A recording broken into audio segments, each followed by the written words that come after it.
அஸ்ஸலாமு அலைக்கும் வரஹ்மத்துல்லாஹி வபரகாத்துஹு. அல்ஹம்துலில்லாஹ் வஸ்ஸலாத்து வஸ்ஸலாம் அலா ரசூலில்லாஹ் வஅலா ஆலி ஹிஸ்பில்லாஹ் வ அஸ்ஹாபி ஜுந்தில்லாஹ் அம்மா பஅத். இந்த வருஷத்துடைய ரமலான் மாதத்தின் கடைசி பத்தில் நாம் இருந்து கொண்டிருக்கிறோம். நம்ம எல்லோருக்கும் தெரியும், இந்த ரமலானுடைய கடைசி பத்தில் ஒற்றைப்படை இரவுகளில் லைலத்துல் கத்ர் என்று சொல்லக்கூடிய அந்த புனிதமிக்க இரவை நாம் தேடிக்கொண்டிருப்போம். அதற்குரிய அமல்களை நாம் செய்வதற்காக இந்த லைலத்துல் கத்ர் என்று சொல்லக்கூடிய இந்த இரவு எந்த இரவில் வருகிறது என்பதை பற்றி பலவிதமான கருத்து வேறுபாடுகள் இருந்தாலும் ஒரு சில சம்பவங்கள் 27 தான் வருகிறது என்பதை உறுதியாக கூறிக்கொண்டிருக்கிறது. ஒரு தடவை உமர் இப்னு ஹத்தாப் ரலியல்லாஹு அவர்கள் இப்னு அப்பாஸ் ரலியல்லாஹு அவர்களை பார்த்து கேட்கிறார்கள், இந்த லைலத்துல் கத்ர் என்று சொல்லக்கூடிய அந்த இரவு எப்போது வரும் என்று உங்களுக்கு தெரியுமா என்று கேட்ட பொழுது அவங்க சொன்னாங்க, எனக்கு அது உறுதியாக தெரியும், அது பிற 27வது இரவில் தான் அது வரும் என்று சொன்னாங்க. அப்போ அவங்க கேட்டாங்க, உமர் இப்னு ஹத்தாப் அவங்க, அதை எப்படி நீங்கள் அப்படி தெளிவாக சொல்கிறீங்க, உறுதியாக எப்படி சொல்கிறீங்கன்னு கேட்ட பொழுது அவங்க சொன்னாங்க, அல்லாஹு தாலாவுக்கு எண்களில் நம்பர்களில் மிகவும் பிடித்தமான நம்பர் ஒற்றைப்படையான நம்பர் எண்கள். அதிலே அல்லாஹுக்கு மிகவும் பிடித்தமானது 7. ஏனென்று சொன்னால் அல்லாஹ் வானங்களை 7ஆக படைத்திருக்கிறான், பூமிகளை 7ஆக படைத்திருக்கிறான், அதே போல நரகத்தினுடைய வாசல்களை 7ஆக படைத்திருக்கிறான், அதே போல கோலங்கள் 7ஆக, நட்சத்திரங்கள் 7ஆக இருக்கிறது. அதே போல நாங்கள் சுஜூது செய்யும் பொழுது எங்களுடைய உடல் உறுப்புகளில் 7 உறுப்புகள் சஜிதாவிலே பட வேண்டும். தவாபு செய்வதாக இருந்தால் காபத்துல்லாவை 7 முறை தவாபு செய்ய வேண்டும், 7 முறை சுற்றி வர வேண்டும். அதே போல ஷைத்தானுக்கு கல்லறிவதாக இருந்தால் 7 தடவை தான் ஷைத்தானுக்கு கல்லறிய வேண்டும். இன்னும் அதே போல தலையிலே இருக்கக்கூடிய துவாரங்கள் 7 துவாரங்கள் இருக்கிறது. அதாவது 2 காதுகளுடைய துவாரங்கள், 2 கண்களுடைய துவாரங்கள், 2 மூக்குகளுடைய துவாரங்கள், மொத்தம் 6. வாயுடன் சேர்த்து 7 துவாரங்கள் அல்லாஹு தாலா தலையிலே வைத்திருக்கிறான். அதே போல கடல்களும் 7 கடல்களைத்தான் அல்லாஹு தாலா வைத்திருக்கிறான். மேலும் சஃபா மருவாக்கு இடையிலே தொங்கோட்டம் ஓடக்கூடிய அந்த சை என்று சொல்லக்கூடிய தொங்கோட்டமும் 7 தடவை தான் வைத்திருக்கிறான் அல்லாஹு தாலா. அதே போல மனிதனுடைய அந்த படைப்பு எவ்வாறு என்பதை அல்லாஹ் குர்ஆனிலே சொல்லுகின்ற பொழுது 7ஆகத்தான் சொல்லுகிறான். எப்படி சொல்லுகிறான் என்று சொன்னால், வலக்கது ஹலக்கனல் இன்சான மின் சுலாலத்தின் மின் தீன், நாம் என்ன செஞ்சிருக்கிறோம், மனிதனை ஒரு களிமண்ணில் இருந்து நாம் அவனை படைச்சிருக்கிறோம். சும்மா ஜஅல்நாஹு நுத்ஃபத்தன் ஃபீ கராரின் மக்கீன், பிறகு அவனை அந்த களிமண்ணை என்ன செய்தோம், நாம அந்த களிமண்ணை ஒரு இந்திரிய துளியாக ஒரு பாதுகாப்பான இடத்திலே வைத்தோம். 2வது விஷயம். 3வது சும்மா ஹலக்கனல் நுத்ஃபத்த அலக்கத்தன், பிறகு அந்த இந்திரிய துளியை இரத்த கட்டியாக மாற்றினோம். ஃபஹலக்கனல் அலகத்த முழுகத்தன், பிறகு அந்த இரத்த கட்டியை ஒரு சதை துண்டாக மாற்றினோம்.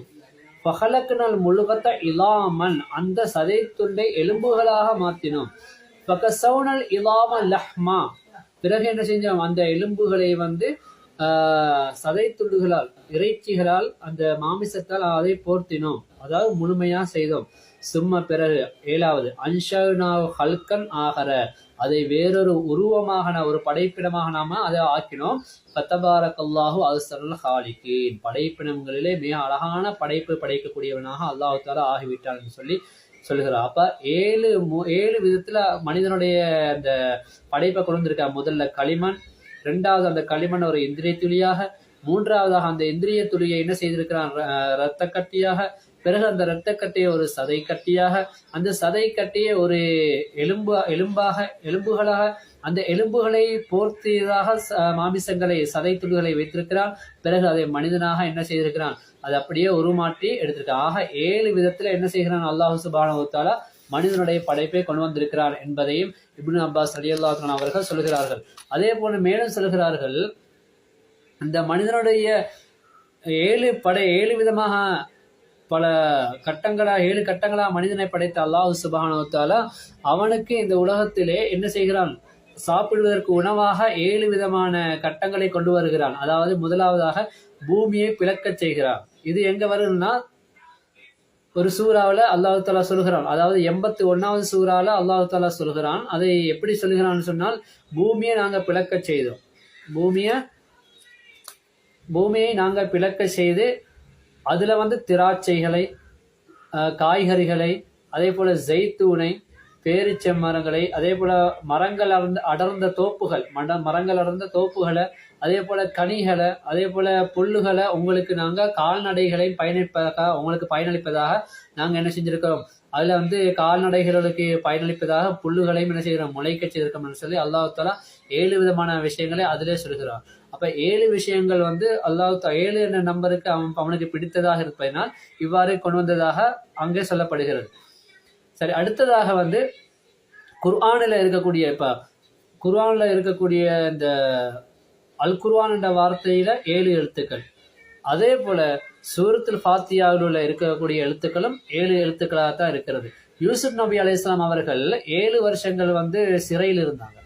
அதே போல அவங்க அவங்களுடைய காலத்துல ஒரு அரசன் கண்ட கனவு, அந்த அரசன் கண்ட கனவு கூட எப்படி காணுகிறான்னு சொன்னாக்கா, 7 பசுக்களை கனவுல காண்றாரு. பஞ்சம் 7 வருஷங்கள் பஞ்சம் பிடிக்கிறது, செழிப்பாக 7 வருஷங்கள் இருக்கிறது. அதே போல நாய் ஒரு பாத்திரத்துல வாய் வச்சன்னு சொன்னாக்கா 7 தடவை கழுவ வேண்டி இருக்கிறது. அதே போல அய்யூப் நபி அலைஹிஸ்ஸலாம் அவர்கள் 7 வருடங்கள் இந்த நோயினால் அவதிப்பட்டார்கள் என்றும் அதிலே சொல்லப்பட்டிருக்கிறது. அதே போல திருமணம் செய்ய தடுக்கப்பட்டவர்கள் என்ற வகையில தாயை திருமணம் செய்யக்கூடாது, மகளை திருமணம் செய்யக்கூடாது, சகோதரியை திருமணம் செய்யக்கூடாது, தாயினுடைய சகோதரியை திருமணம் செய்யக்கூடாது, தகப்பனுடைய சகோதரன் திருமணம் செய்யக்கூடாது, சகோதரனுடைய மகளையும் திருமணம் செய்யக்கூடாது, சகோதரியுடைய மகளையும் திருமணம் செய்யக்கூடாது. ஆக 7 உறவுகள் என்ன செய்யப்படுகிறது, நமக்கு திருமணம் செய்வதற்கு ஹராமாக்கப்பட்டிருக்கிறது. அதே போல திருமணத்தின் மூலமாக கல்யாணம் முடிச்சதுக்கு பிறகு 7 பேர் தடை செய்யப்படுகிறார்கள். மனைவியுடைய தாயை கல்யாணம் முடிக்க முடியாது. அதே போல அந்த மனைவி திருமண வாழ்க்கையில இருக்கின்ற பொழுதே மனைவியுடைய சகோதரியோட திருமணம் செய்வதும் ஹராமாக்கப்பட்டிருக்கிறது. 3வது மனைவியுடைய முதல் கணவரின் மூலமாக பிறந்த மகளையும் திருமணம் செய்ய முடியாது. அந்த பிள்ளையே மகனோ மகளோ திருமணம் செய்ய முடியாது. 4வதாக மனைவியுடைய தகப்பனுடைய சகோதரியும் திருமணம் செய்ய முடியாது. 5வதாக மனைவியுடைய தாயுடைய சகோதரியும் திருமணம் செய்ய முடியாது. 6வது மனைவியுடைய சகோதரருடைய மகளையும் திருமணம் செய்ய முடியாது. 7வது மனைவியுடைய சகோதரருடைய மகளையும் திருமணம் செய்ய முடியாது. இந்த மாதிரி 7 விதமான உறவுகளை நாம திருமணம் செய்யக்கூடாது. அதே போல நபிகள் நாயகம் ஸல்லல்லாஹு அலைஹி வஸல்லம் சொன்னாங்க, என்னுடைய சமூகத்துல ஷஹீதுகளாக அல்லாஹ்வுடைய பாதையை, அதாவது ஷஹீதுகளாக இருக்கக்கூடியவர்கள் 7 பேர்கள். முதலாவதாக கொலரா பிளக் நோயால வஃபாத்தானவங்க, மௌத்தா போனவங்க. 2வதாக நீர்ல மூழ்கி மௌத்தா போனவங்க. 3வதாக நெருப்புல கரிந்து மௌத்தா போனவங்க. 4வதாக வயிற்று வலியிலால நீண்ட நாளா வயிற்று வலியில மரணம் அடைந்தவங்க. 5வதாக இரத்தப்போக்கு அதிகமாக அதில மரணம் அடைந்தவர்கள். 6வதாக அல்லாஹுடைய பாதையில், அதாவது யுத்தம் செய்து மரணம் அடைந்தவர்கள். 7வதாக டிபி என்று சொல்லக்கூடிய ஒரு விதமான நோயினால் மரணம் அடைந்தவர்கள். இவ்வாறு 7 பேர்கள் ஷஹீதுகள் என்று சொல்லி நபிகள் நாயகம் ஸல்லல்லாஹு அலைஹி வஸல்லம் அவர்கள் சொல்லியிருக்கிறார்கள். அப்ப இந்த மாதிரி எல்லாம் 7ஆகவே அமைந்திருக்கிறனாலதான் அல்லாஹு தாலாவுக்கு மிகவும் பிரியமான எண்ணாக 7 இருப்பதனால் அந்த லைலத்துல் கத்ருடைய இரவும் பிந்திய 10 வருவதனால் 27 என்று நான் உறுதியாக தெரிந்து கொண்டேன் என்று சொல்லி இப்னு அப்பாஸ் ரலியல்லாஹு அன்ஹு அவர்கள் சொன்னதாக அதிலே என்ன செய்கிறார்கள், உமர் இப்னு கத்தாப் ரலியல்லாஹு அவர்களுக்கு பதில் கொடுக்கிறார்கள். இந்த விஷயம் தப்சீர் இப்னு கசீர்ல கூட பதிவு செய்யப்பட்டிருக்கிறது. அதே போல உன்யத்து தாலிபின் என்ற கிதாபுலையும் தப்சீர் கபீரிலையும் பதிவு செய்யப்பட்டிருக்கிறது. மேலும் இன்னொரு விஷயத்தை அவர்கள் சொல்லி காட்டுகிறார்கள். என்னவென்று சொன்னால், லைலத்துல் கத்ர் என்று சொல்லக்கூடிய அந்த வார்த்தையிலே 9 எழுத்துக்கள் இருக்கிறது. அந்த 9 எழுத்துக்களும் இன்னா அன்ஸல்னாஹு ஃபீ லைலத்துல் கத்ர் என்ற சூறால 3 தடவை வருவது. எனவே 9 3 தடவை 3ஆல பெருக்கினா 27 வருகிறது. எனவே 27ஆகத்தான் இருக்கும் என்று சொல்லியும் ஒரு தகவல் இருக்கிறது அதிலே.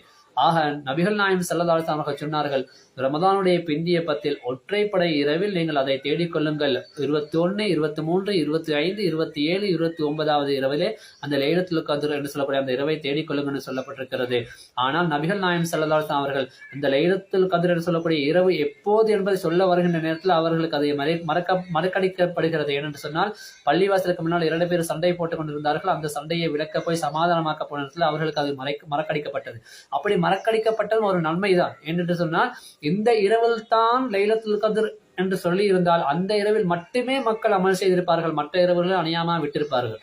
ஆனா அப்படி இருக்கக்கூடாது. எல்லா இரவிலுமே அமல்கள் செய்து என்னுடைய உம்மத்துமார்கள் சுவர்க்கத்துக்குரியவர்களா ஆக வேண்டும் என்பதுதான் நபிகள் நாயம் ஸல்லல்லாஹு அலைஹி வஸல்லம் ஆசையும் அல்லாஹுடைய ஆசையும் அதுதான். நாங்க சுவர்க்கத்துக்கு போகணும்னு அல்லாஹ் ரசூலும் விரும்புகிறார்களே தவிர நாம் தண்டிக்கப்பட வேண்டும் என்றோ நாம் நரகத்துக்கு போக வேண்டும் என்றோ அவர்கள் விரும்பவில்லை. அதனால் தான் இவ்வளவு சலுகைகளை எங்களுக்கு தந்திருக்கிறார்கள். எனவே 21, 23, 25, 27, 29வது இரவுகளில் நாம் அந்த இரவு